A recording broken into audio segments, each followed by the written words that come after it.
Bom dia, tarde. Eu sou o Anquises. A ideia dessa palestra fala um pouquinho sobre a questão de vigilância e como a gente talvez consiga, não sei, acho que não, recuperar um pouquinho da nossa privacidade. O título da palestra é NSA Me Segue. Eu sou o Anquises, trabalho na RSEC, como o Anderson falou, mas eu também faço parte do Garoto Hacker Club, o primeiro hackerspace brasileiro lá em São Paulo, e hoje a gente tem hackerspace em vários lugares do país inteiro, inclusive tem uma galerinha aqui em Brasília, do Calango Hacker Club. Organizo junto com mais alguns amigos da B-Side de São Paulo, um evento que a gente faz 1, 2 ou 3 vezes por ano, dependendo do nosso pique, e etc.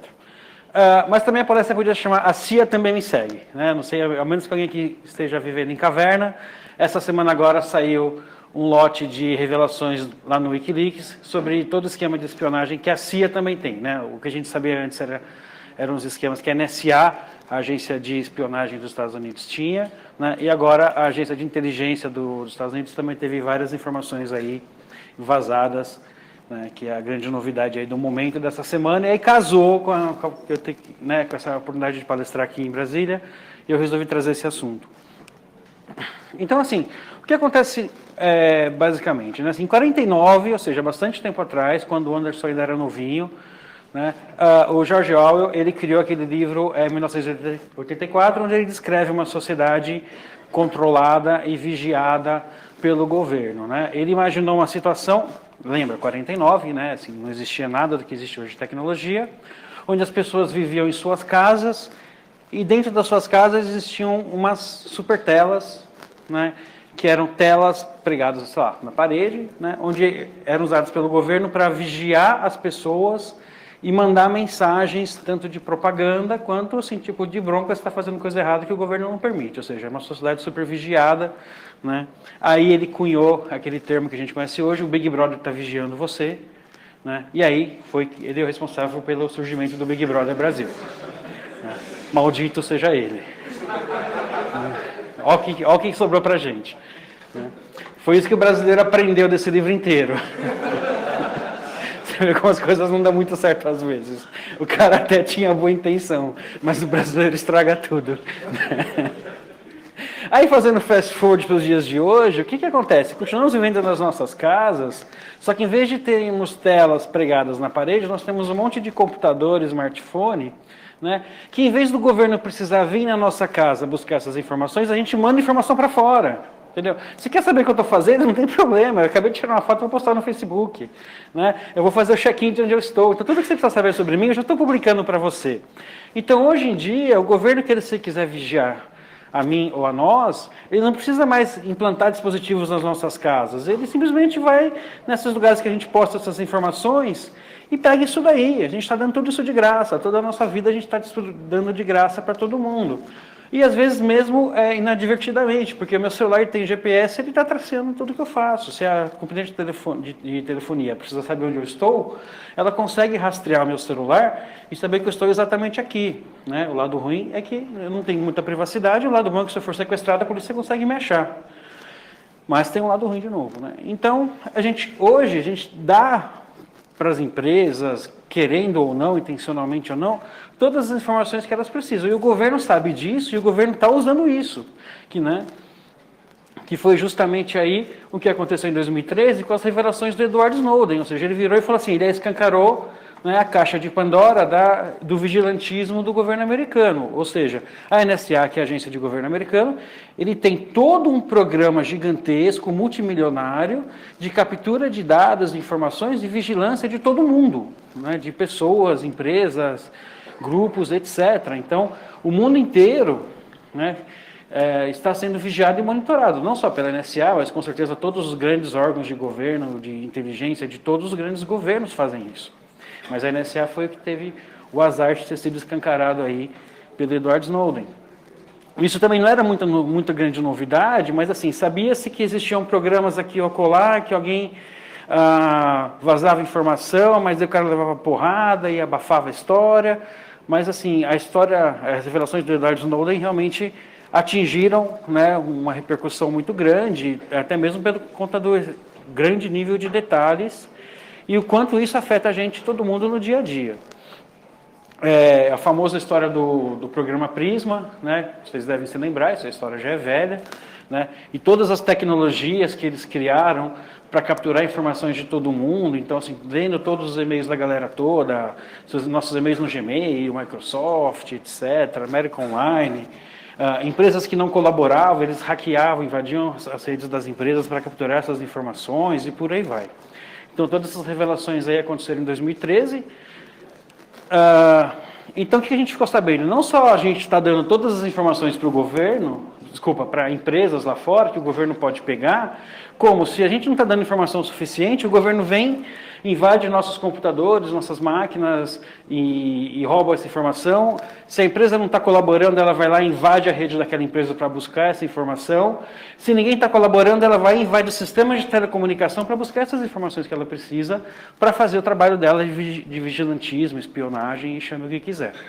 Então esse é o cenário que a gente tem hoje, já tinha, né, e sabemos a partir de 2013 que ele existe. Ou seja, tudo que a gente achava que era teoria da conspiração, ou pelo menos grande parte das coisas que a gente já imaginava que poderia ser teoria da conspiração, provou-se real.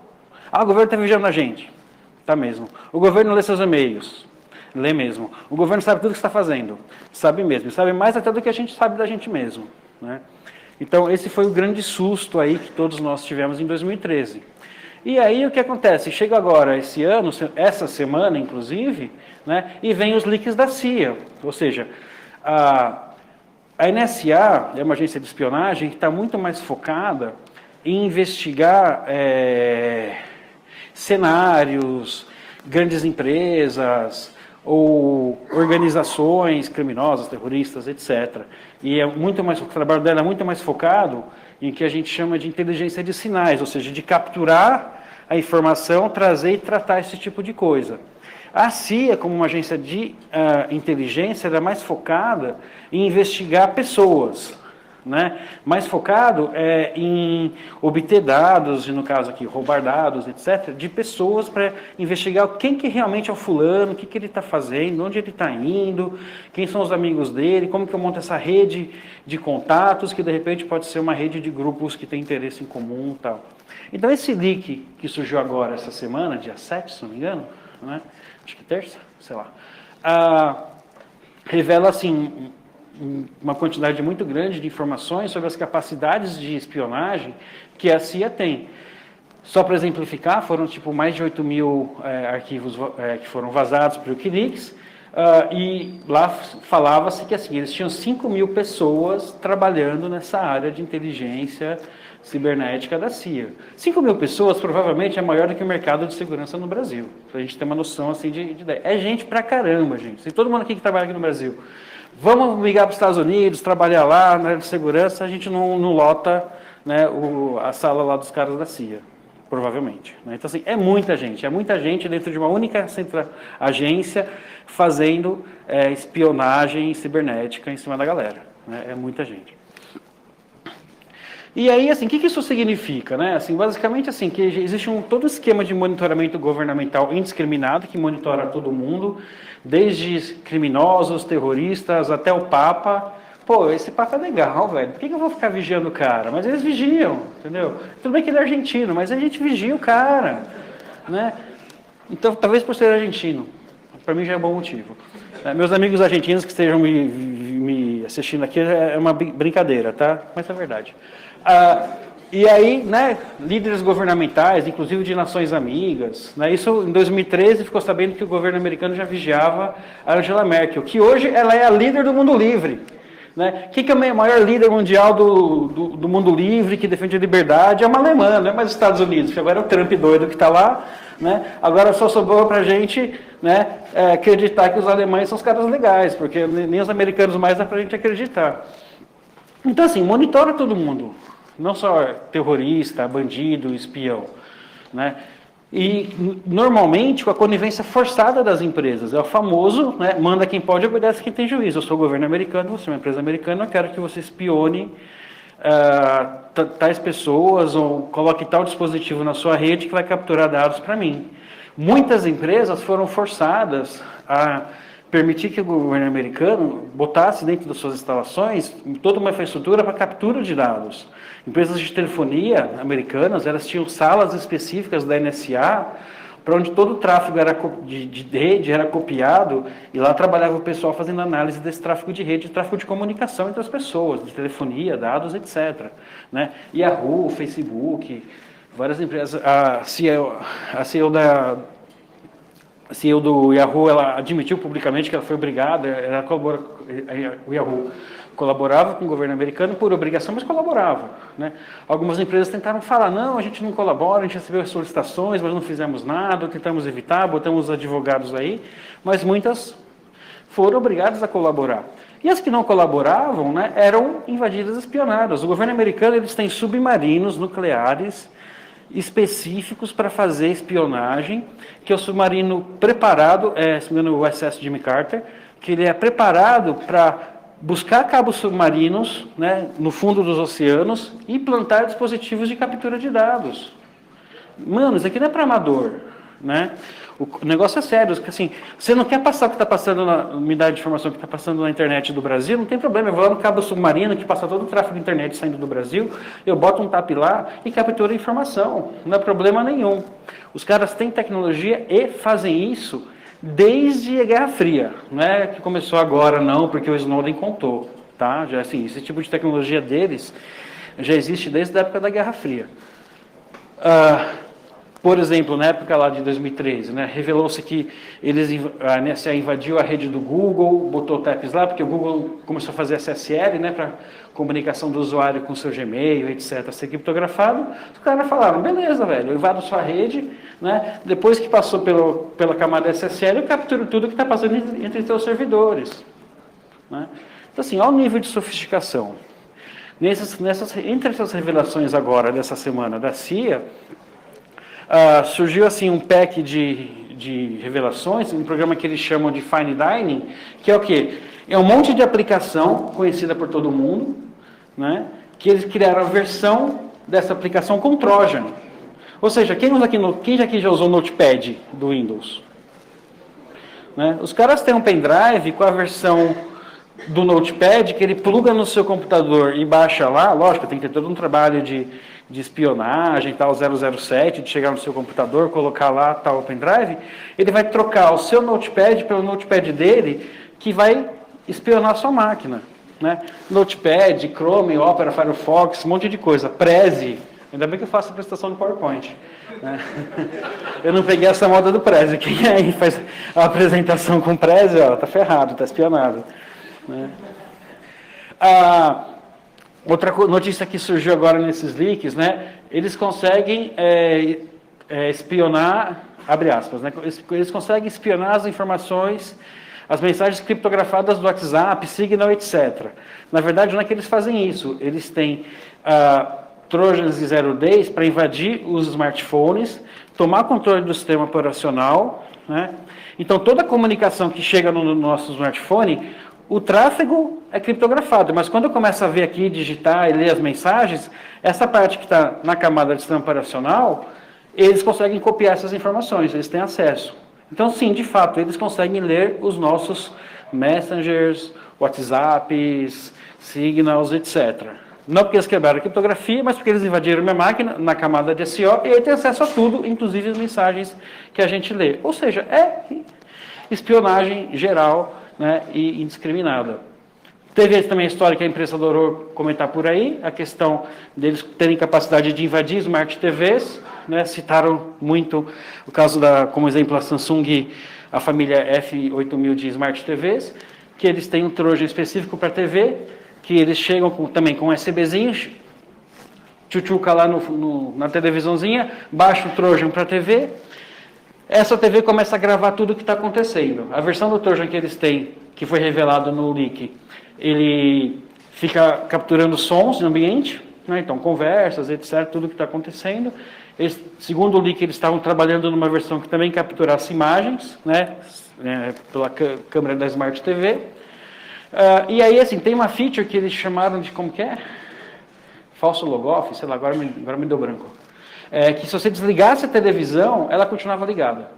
Ela dava sinal que estava desligado, tal, mas ela continuava ligada para capturar, continuar capturando som, né, para fazer espionagem, e tudo que ela capturava, ela mandava para os servidores de controle da CIA. Então, assim, num cenário desse, cara, o que eu faço? Eu não posso confiar no meu celular, não posso confiar na minha televisão, todas as nossas comunicações estão monitoradas, né? Nossas redes sociais estão monitoradas. O que a gente consegue fazer? Quem pode salvar a gente num cenário desse? Né?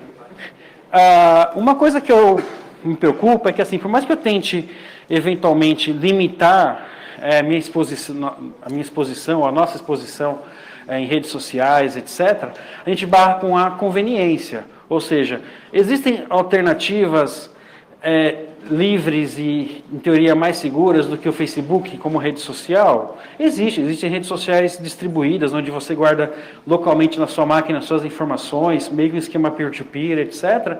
Só que, assim, minha mãe não usa esse negócio, minha mãe usa o Facebook, minhas tias usam o Facebook, minha família usa o Facebook. Se eu quiser falar com eles, eu tenho que obrigatoriamente usar o Facebook. Então, assim, qual que é a conveniência? Eu tenho que usar a rede social que os meus amigos estão. Né? Não adianta eu querer migrar para um negócio mais seguro se ninguém mais está usando aquilo. Não adianta implementar uma ferramenta de criptografia de e-mail se as pessoas com quem eu comunico não têm um cliente para ler essa mensagem criptografada, para descriptografar essa mensagem. Então, é aquela questão da conveniência. Eu posso botar controles para mim, para os usuários finais, mas se não forem controles que as outras pessoas também usem e se adequem, não vão funcionar na prática. Então a gente tem um problema aí de como que eu consigo pensar em ter mais privacidade, ou ter um mínimo de privacidade, resgatar o mínimo de privacidade que eu consigo, porque está tudo escancarado, né, e de uma forma conveniente. Eu ainda não sei a resposta, né, mas comecei a pensar nisso, então quero provocar isso daí.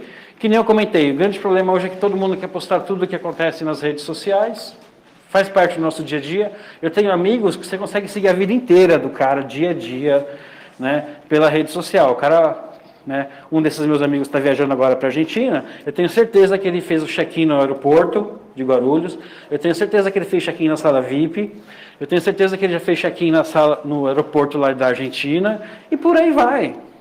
Eu tenho um colega de trabalho, que não está aqui na sala, que quando ele vai visitar cliente, ele fala, estou fazendo check-in no cliente, estou fazendo check-in no escritório, estou fazendo check-in lá, entendeu?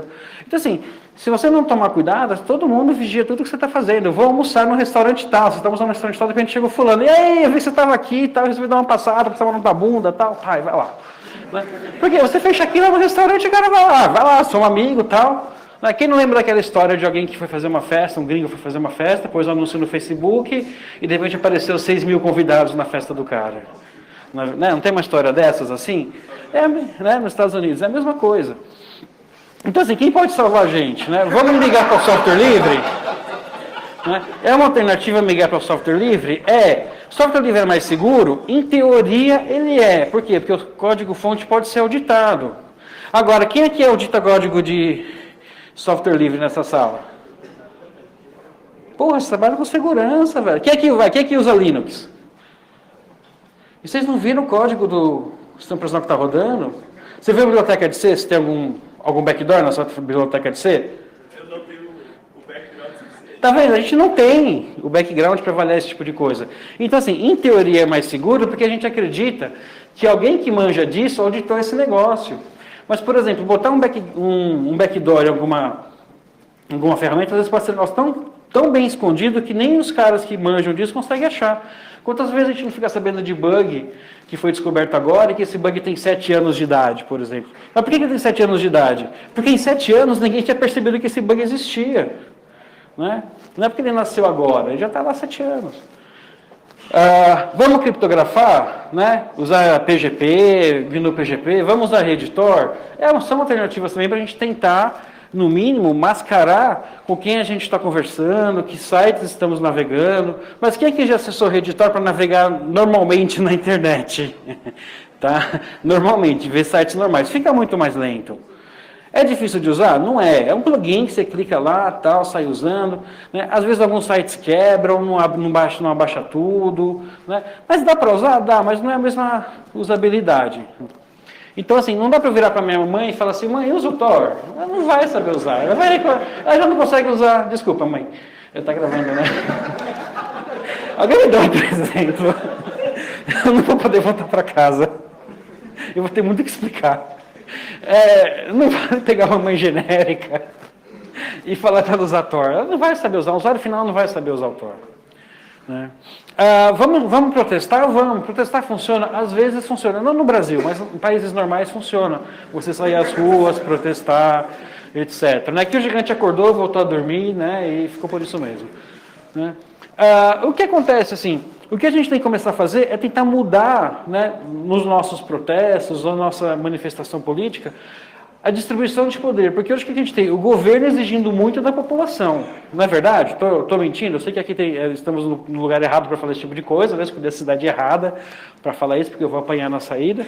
Mas assim, o governo ele exige muito da população. E hoje o que está acontecendo nessa questão de privacidade? O governo está invadindo a privacidade da população, ele está criando leis, mecanismos, investindo em tecnologia para invadir a privacidade do cidadão, para capturar tudo que ele precisa de informação para vigiar a população, e ao mesmo tempo nós temos pouco acesso à transparência do governo.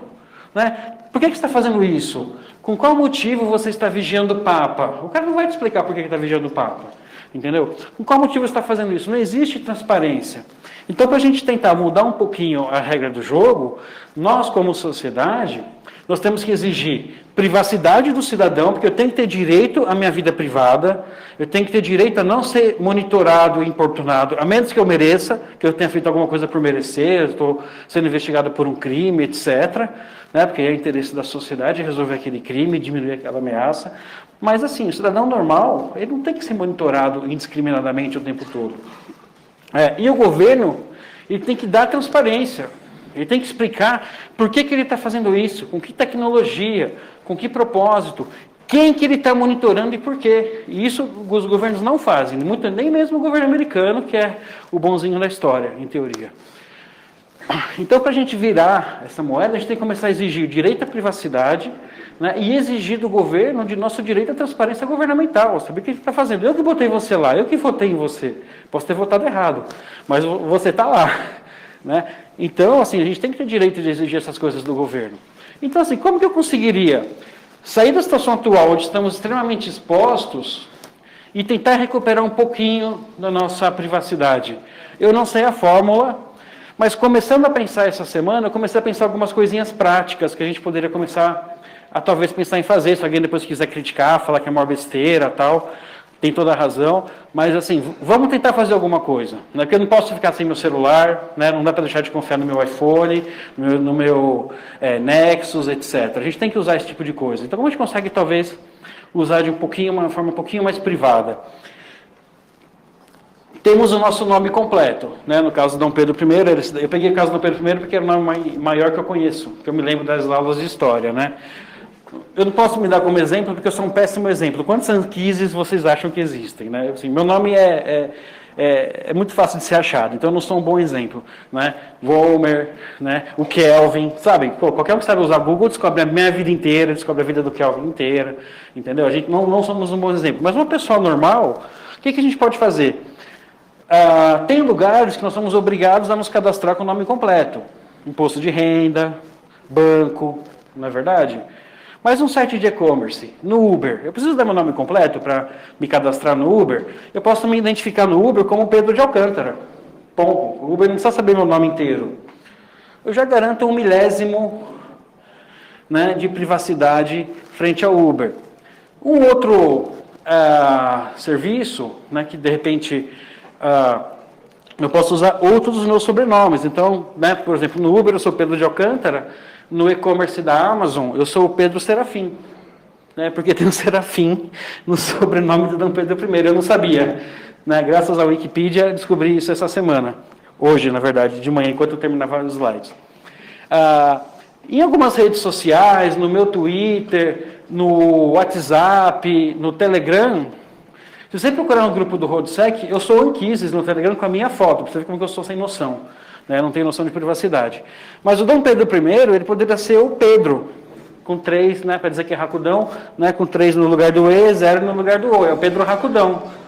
Né? Ou seja, eu não preciso dar meu nome verdadeiro ou meu nome exato em alguns lugares. Então, por que a gente não começa a pensar isso? Deixa eu pensar assim, um grupo de lugares que eu sou obrigado a dar meus dados verdadeiros, um grupo de lugares que eu posso dar meus dados mais ou minimamente reduzidos, né, e alguns lugares que eu posso dar meus dados mais ou menos mascarados. Eu posso fazer isso com o meu nome? Posso. Como que eu me identifico nas redes sociais, por exemplo. Né? Eu posso fazer isso com o meu e-mail? Posso. Eu tenho meu e-mail oficial, né, Dom Pedro I, né, imperador.gov.br, a gente vai ter posto imperador, fica mais legal. Tem meu e-mail principal, que é o Pedro1Gmail. Isso tudo é invenção, tá? Nem sei se existe. Eu posso ter um outro e-mail. O meu e-mail da Apple, do iCloud, não tem que ser o mesmo e-mail do Gmail, tem que ser outro, para dificultar que alguém mapeie minhas identidades em diferentes serviços. Então, no iCloud vai ser Pedro Alcântara, por exemplo. No Hotmail eu vou usar meu nick lá, Pedro Racudão, né? Para recuperar a senha, eu não vou usar nenhum desses caras, porque se alguém quiser roubar minha senha do iCloud, vai tentar pegar, né, invadir minha senha do Gmail, alguma coisa assim, porque é onde eu recupero a senha do iCloud. Não, cria um outro e-mail que você não usa para nada, que só você sabe que existe, o Pedro esqueceu sua senha, @uol.com.br, e usa esse e-mail como e-mail para todo mundo recuperar sua senha, ou bola algum outro esquema. Né, a gente está conversando com o Kelvin agora há pouco, né? Eu vou bolar um esquema assim, tipo, tem 4 contas e uma manda para outra, que manda para outra, que manda para outra, né? E se Deus quiser, eu vou conseguir recuperar a senha no final. A data de nascimento, porque eu não posso fazer uma sacanagemzinha também. De novo, tem lugares que eu sou obrigado a dar meus dados verdadeiros, por questão legal, etc. Né? Mas, de repente, para o Uber, por que em vez de eu dar minha data de nascimento correta, essa não é minha, tá? É do Dom Pedro I. Né? Só para esclarecer. Tá? Né? Mas assim, o Dom Pedro I nasceu no dia 12 de 10 de 1798. No Uber, em vez de ele cadastrar essa data, será que ele poderia cadastrar dia 12 do 11? Troca um númerozinho só, porque vai atrapalhar minimamente, né, se alguém tentar rastrear você em vários lugares. Né? E se alguém depois reclamar, se o Uber reclamar, fala, putz, eu digitei errado, foi só um número e tal. E nesses lugares que você quer dar o seu dado mais ou menos alterado, você faz sempre o mesmo erro, que é para você lembrar que foi o número que você errou. Né? Se você precisar recuperar o seu login do Uber e ele te pedir sua data de nascimento, você sabe que foi a data falsa que você deu. E outros sites que você está literalmente cagando para eles, né? Assim, porque você é obrigado a se registrar e botar sua data de nascimento, escolhe uma data de nascimento que não tem nada a ver, como por exemplo da Maria Joaquina, né, da esposa do Dom Pedro, né, e usa essa data como se fosse a sua. Porque se alguém tentar roubar seus dados confidenciais, naquele outro site não vai ser o mesmo dado pessoal que você tem guardado naquele site, mas é um dado que você sabe qual é, que você sempre lembra que você está sempre usando os dados lá da sua esposa, namorada, etc. Né? Então é uma forma da gente, sei lá, viagem na maionese, talvez tentar a gente se esconder um pouquinho mais nessas milhões de cadastros. Quem é que não tem milhões de cadastros e milhões de sites? Tudo que você faz hoje em dia tem que fazer uma porra de um cadastro, você tem que botar todos os seus dados, tem que botar o CPF para fazer qualquer coisa. O CPF tem que ser um dado extremamente confidencial, porque com o CPF alguém pode ferrar a sua vida. Né? E por aí vai. Dado de cartão de crédito. Eu sou obrigado a usar cartão de crédito de verdade em vários lugares. Mas, de repente, em alguns sites, eu posso comprar um cartão pré-pago. Esse cartão você compra no Extra, R$14,90. Não tem seu nome associado a ele. Você tem só um número de cartão. Então, de repente, alguns serviços online, você pode começar a usar esses cartões pré-pagos, né, porque você não está expondo informação pessoal sua, que nem você é obrigado a expor seu nome completo, que está cadastrado no cartão de verdade. Então, vamos pensar esse tipo de coisa. Vamos pensar como que a gente consegue, de repente, tentar diminuir a nossa exposição, né, no mundo online. Facebook, redes sociais, serviços online, sites de compra, sites que você é obrigado a se cadastrar mesmo que não queira, e por aí vai. Então, esse é meu desafio aí que eu quero lançar para todo mundo, né, dar essas ideias iniciais. Duas sugestões. Aqui no Brasil tem um projeto interessante chamado Tem Boi na Linha, que é um site bem simples, voltado para o usuário final, dando dicas de como que o usuário final pode tentar se proteger, né, do vigilantismo. Lógico, eles sugerem você usar PGP. Né? Não que o usuário final vai saber usar PGP, mas é uma sugestão que a gente tem que dar. Né? É a tecnologia que existe hoje para tentar proteger os e-mails do pessoal. O pessoal da EFF, né, eles têm muitas, desvantagem que é americano, não é nacional, mas eles têm muitas iniciativas de tentar proteger a privacidade da galera. Eles têm uma página específica sobre espionagem governamental da NSA, então vale a pena a gente ficar acompanhando esse pessoal aí e de repente colaborando. E, né, como sociedade, a gente tem que começar a pensar em repensar os nossos hábitos online para tentar nos proteger um pouquinho. Isso que eu sugeri resolve? Para ser sincero, não resolve, porque assim, o pessoal de espionagem, eles têm muita capacidade de investigar alguém quando eles querem investigar, mesmo que você tenha identidades totalmente diferentes, mas cedo ou mais tarde eles conseguem rastrear tudo. Eu já vi esse pessoal trabalhando, eles têm ferramentas, têm tempo, têm técnica para conseguir descobrir que o Anquises no site é o fulano de tal em outro, porque em algum momento você acabou cruzando alguma coisa, ou tem coisas em comum, etc. Mas você dá mais trabalho para os caras. Então, assim, já que o cara quer me espionar, então pelo menos eu vou dar trabalho para o cara, né? Eu acho justo. Então é isso, gente. Obrigado aí pela atenção.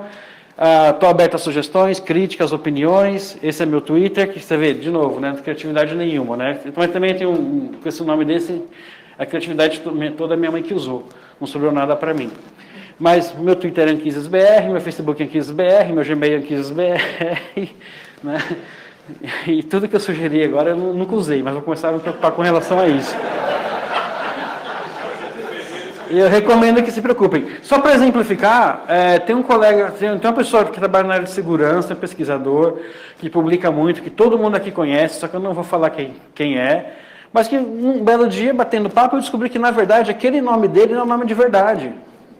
Então faz de conta, que o Anderson Ramos, que todo mundo conhece como Anderson Ramos, o nome verdadeiro dele, que está na documentação, é uma coisa que não tem nada a ver. Por quê? Porque quando ele começou a trabalhar na área, ele já teve esse clique de, opa, eu preciso proteger a minha identidade pessoal, né? E ele, assim, já assumiu publicamente o papel que ele é o fulano de tal, sendo que, na verdade, o nome oficial dele, de batismo, etc., é totalmente outro, nada a ver.